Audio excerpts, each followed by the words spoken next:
If you didn't want to or just hadn't read like every single book and then you see an unfamiliar character that was not your Spider-Man, was not your Incredible Hulk, Captain America, Thor, uh, then or Wolverine, this was a quick cheat sheet. So that's what we're going to do. We got here the third edition of the Marvel trading card.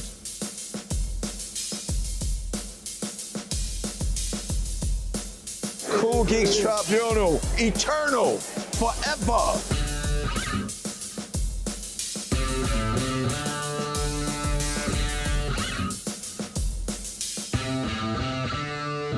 Don't you wish you were a Superman? Yo, what's happening, y'all? Cool Geeks Tribunal back in full effect, bringing it out.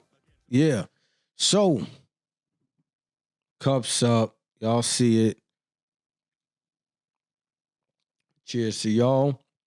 How's everybody doing? I hope everybody is doing great, having a good week, and fully caught up on all of the cool geek things that's coming out. Did you see Morbius? Have you watched Moon Knight? We're a few episodes in. Who are these people? Who are these characters? Morbius, Moon Knight, Eminem, right? That's kind of what I wanted to touch on today. Marvel has been known to bring out not just the characters that we're familiar with. They're known to bring out the characters that go under the radar. Dope characters, fun characters, but definitely not familiar. So I said, let's make them familiar, right? Because some people are like, Moon Knight, who's Moon Knight? What's that about? I got somebody hit me up like, yo, who Moon Knight? You know what I'm saying? What's his deal, right? Morbius. He connected to Spider-Man. They got vampires in the MCU now, or was Sony's side of it. What's that about? What's going on there? So I'm like, yeah, people really don't know really what's up with these guys. They never heard of them before, or maybe they saw them, they just can't remember because Morbius was in the Amazing Spider-Man cartoon from the 90s that dropped in 94. And in that cartoon, they didn't allow him to suck blood like a regular vampire. They just they just dealt with the plasma aspect of it and had these little suckers in his hands instead of him biting on people's necks. I guess they had to make sure they weren't traumatizing the kids after school, which, it's cool, makes sense. But yeah, so that is Morbius's first time, outside of the comic books where you were able to see him in a different medium in pop culture, which through the cartoon. Moon Knight had not made a debut in anything like that, I don't believe, until now on the Disney Plus series. From what I'm understanding, is become like really, really popular. He's has a lot of intrigue and mystery around him where people are like, yo, who's this? Like, what's this about? So I said, let's unpack it. You know what I'm saying? Like, let's go into it, find out who these guys are, what's this darker element and angle that Marvel is going towards now with these sort of anti-heroes. Where's it all leading? Where's it all coming to? Where's it coming from? And why should we even care about it, right? So what I'm going to do is I'm going to go to, before Google, my trusty sources for breaking down these characters. I'm going to read it for you, read off of these Marvel trading cards, which I know many people have collected from back in the early 90s. If you're not familiar with them, they were a great, great source for kids to learn about their favorite heroes and many of the heroes that they were not familiar with that may have popped up in comics. And if you didn't want to or just hadn't read like every single book and then you see an unfamiliar character that was not your Spider-Man, was not your Incredible Hulk, Captain America, Thor, or Wolverine, this was a quick cheat sheet. So that's what we're going to do. We got here the third edition of the Marvel trading cards, right? So as I have featured here, we got Moon Knight, Morbius. There's a bunch of other characters on here. All of these characters that are on here, we're not going to talk about today, but they still, I'm sure you heard of them. You got Nightcrawler, Ghost Rider, Ant-Man, Black Panther. Of course, all of y'all know that. Shout out to Chadwick Boseman, the Punisher, Iceman, Daredevil, right? But what was cool about these cards was that on the back of the card for the character, they would give you their stats, and which was basically a breakdown of their powers. They would give you a quick little quote from them that would give you some insight into their personality in case you weren't familiar with the character again. And then they definitely gave you like basically their resume and background. So let's break down Morbius first, right? Let's set it off with that, being that that's the movie that came out in the theaters. So let's see. Michael Morbius, real name, Michael Morbius, first appearance, Amazing Spider-Man number 101, October 1971. Desperately searching for a cure for a fatal disease, Nobel Prize winning biologist Dr. Michael Morbius succeeded, but at a terrible price. To his horror, he found himself transformed into the living vampire, driven to drink human blood to survive. Now, having sworn to never again drink the blood of innocent victims, he prowls the night, stalking the guilty to slake his inhuman thirst. Okay. Quote by Michael Morbius, "If I must drink blood, let it be the blood of the corrupt, of those who deserve to die." Morbius number 1, September 1992. And let's read off some of his stats, right? We have his strength at a 3, which means he's stronger than the average man. Intelligence, so now he's just as at a 3, so he's basically genius level for the average human. His strength level is much stronger than, well, he's kind of teetering and going into superhuman strength now. Energy projection is at a 1, and these are all rankings out of 7. Mental powers at a 1. So I would have figured his mental powers was at least at a 2 if he could turn himself into a bat and transition back and forth from vampire appearance to regular man, as seen in the movie and also in the cartoon. Fighting ability is at a 2, so he's not the best hand-to-hand combatant. Speed is at a 2, so he's not extra fast, but he is very strong and he is very smart, right? So Michael Morbius, right? So I have one of his comic books here from the 1992 run.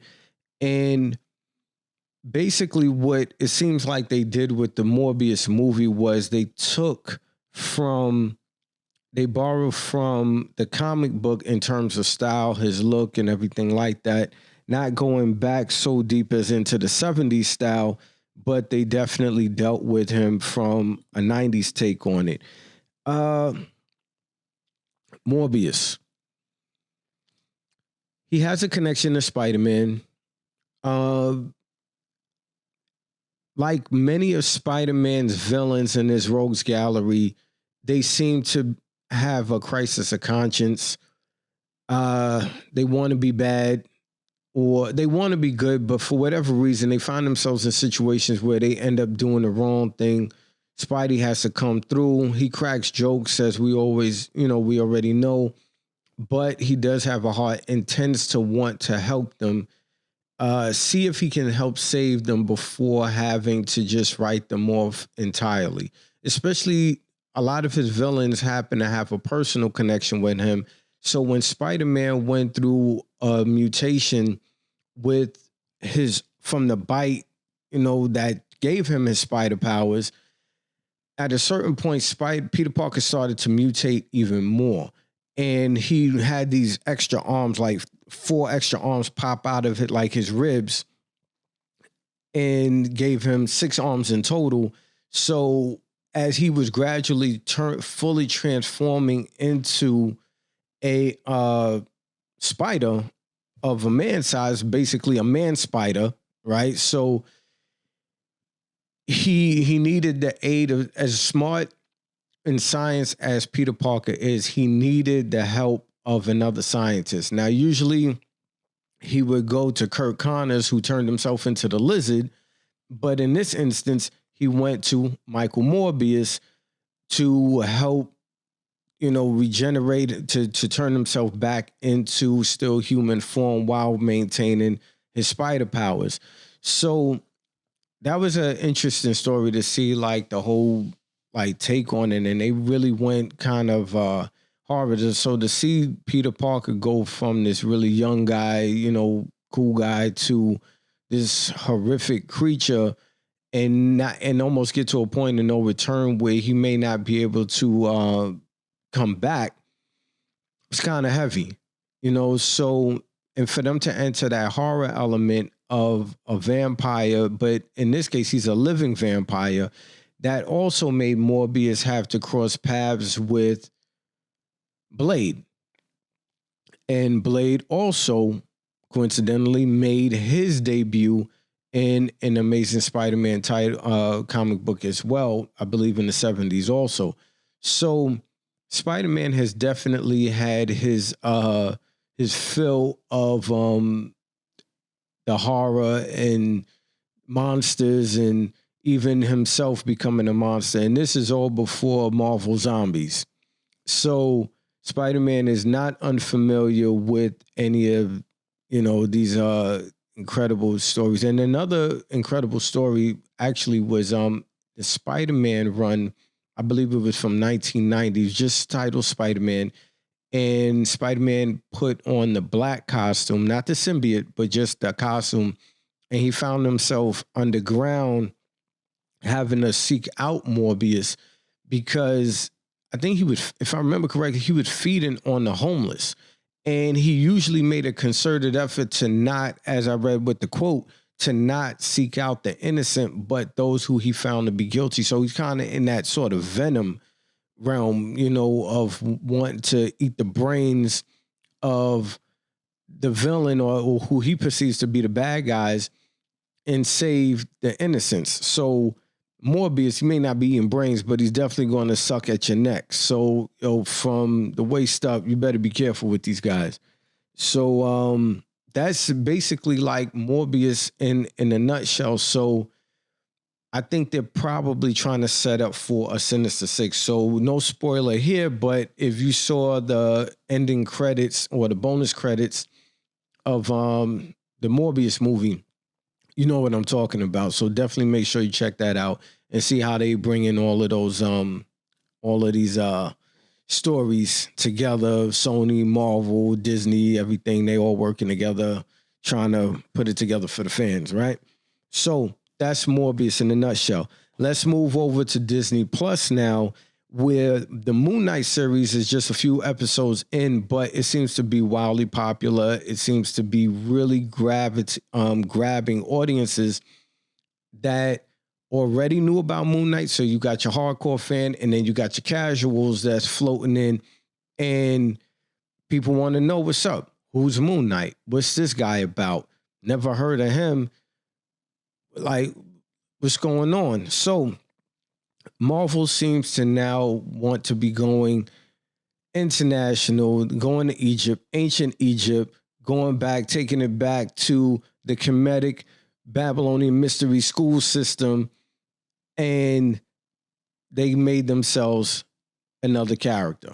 So with this guy, what's going on with him? Let's break it down. Going back to our Marvel trading cards, real name, Mark Spector. Also, he was known as Stephen Grant. We'll chop it up on that, right? Real name, Mark Spector. First appearance, Werewolf by Night, number 32, August 1975. Few men are granted a second chance like the one given mercenary soldier Mark Spector. Having met his death in the deserts of Egypt, Spector was revived by Khonshu, hope I'm pronouncing that right, Egyptian god of the moon, and became the agent of vengeance known as Moon Knight, Knight with a K. In atonement for his violent, materialistic life, Moon Knight uses his wealth, cunning, and ingenious weaponry to wage war against criminals and terrorists everywhere. Quote of the day by Moon Knight, we got, I've become a ghost, the moon's night, a vengeance, and I've got work to do. Moon Knight, Volume 1, Number 1, June 1985. All right, now let's read off his stats, see what this guy's power is about. Let's get his whole deal, right? Strength, he's at a 3, so he's approaching, getting into superhero, super powered strength, right? Intelligence at a 2, so thinks, he's average man, he's not dumb, but he's not overly intelligent. Energy projection is at a 1, mental powers is at a 1, and this again ranked out of 7, right? 7 is the highest you can go. Fighting ability is a 6 out of 7. Pretty interesting. So as a mercenary, we had to assume that he is a very good fighter and nice with his hands, right? I'm pretty sure he's good with multiple weapons as well. Speed is at a 2. So not overly quick, not overly fast, but, he's formidable in hand-to-hand combat, right? So once again, front of Marvel trading cards. Now, Moon Knight. To me, the most interesting thing about Moon Knight, if you are interested in the character, you want to know about him, is who is the guy under the mask? To me, it's always about the person. The alter ego is cool. You want to see the fights. You want to get into it. But what's the motivation to make this person put on the costume and want to go out there and fight crime, right? So going a little bit beyond what I read on the card, Mark Spector is schizophrenic, the right word? I'm going to get the right terminology. But anyway, he has multiple personalities. So he's actually fighting for who's going to control the body, right? You have Mark Spector, and then there's also Stephen Grant, if I remember correctly, right? Let's look it up real quick. So he has a dissociative identity disorder.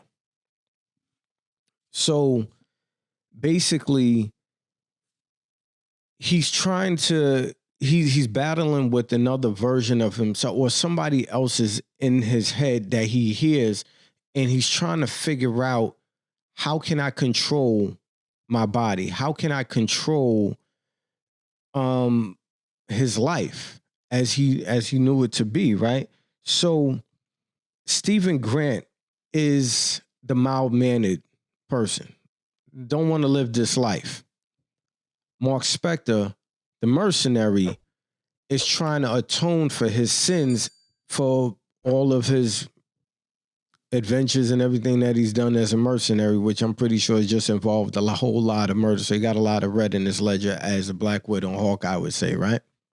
When looking at Moon Knight and seeing him be stalked by an ancient Egyptian god that to me comes across as the one of the demons from The Conjuring Part 2. I think his name was Slenderman or something like that. He was like coming running down the hall, and he's looking all crazy and everything coming after him. And no one else can see this. Only Mark Spector or Stephen Grant, whoever is in it, can see this, and it's driving him crazy. It's driving Stephen crazy because he's trying to just live a normal life as just somebody that works in a museum and is very infatuated with Egyptian culture. You have Mark Spector, who's trying to take control of the body, so that way, again, atoning for sins, but also whenever they're in danger, he knows that in the mindset of Stephen Grant, they can't handle the problems that's coming.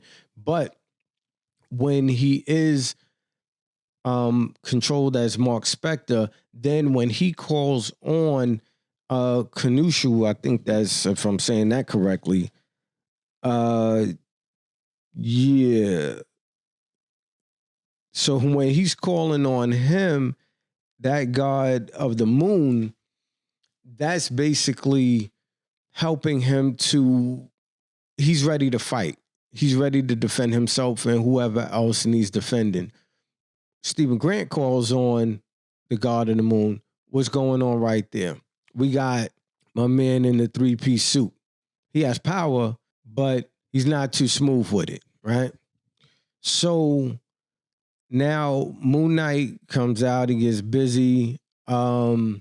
He is basically an avatar for this god. And the god is basically trying to control him. Now, the god himself is not necessarily good. So this is more of a little g god, not your capital G, right? So we're not going to confuse him with the Most High, right?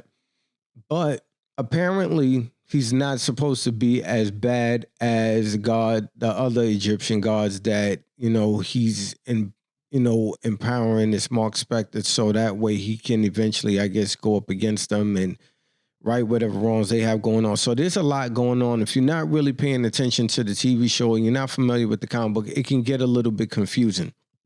But the reason I took the time to want to look up the identity, the dissociative identity disorder, is because mental health has become such a big deal within society, and diagnosing it properly and not want to be dismissive by calling people crazy. I think it was really interesting that this character was made such a long time ago, but now has been highlighted in 2022, and how they're going to work that into making people feel, I guess, a little bit more inclusive, that may feel like, well, I don't have my mind right, so how could I be a superhero? So I guess they're trying to make some space for, people with different mental conditions and things like that as well, and just seeing how that could possibly play out. So I find that to be extremely interesting. So again, these are your characters that are out now. This is the rundown on them. So if you didn't know before, now you know. And any questions, comments you got going on, you want to chop it up on these guys: Michael Morbius, Mark Spector, Morbius the Living Vampire, Moon Knight. They all come out at night. So you know what they say about what's coming out at night. So we got a lot of freaks, we got some goblins. So it's a lot of things going on. And we also got a doctor / wizard on his way in the multiverse of madness. So the madness is definitely going on right now. It's in full effect. So I just want to bring some information out to y'all, let y'all know what it is. As we always say, like us if you like us, subscribe for the vibe, comment, Cups Up, Cool Geeks Tribunal, Chester Hero, Chopped Cheese, holla at me. It's all good. Peace. Within us all live a Superman, within our souls to survive. Don't you wish you were Superman? Or don't you wish you were Superman?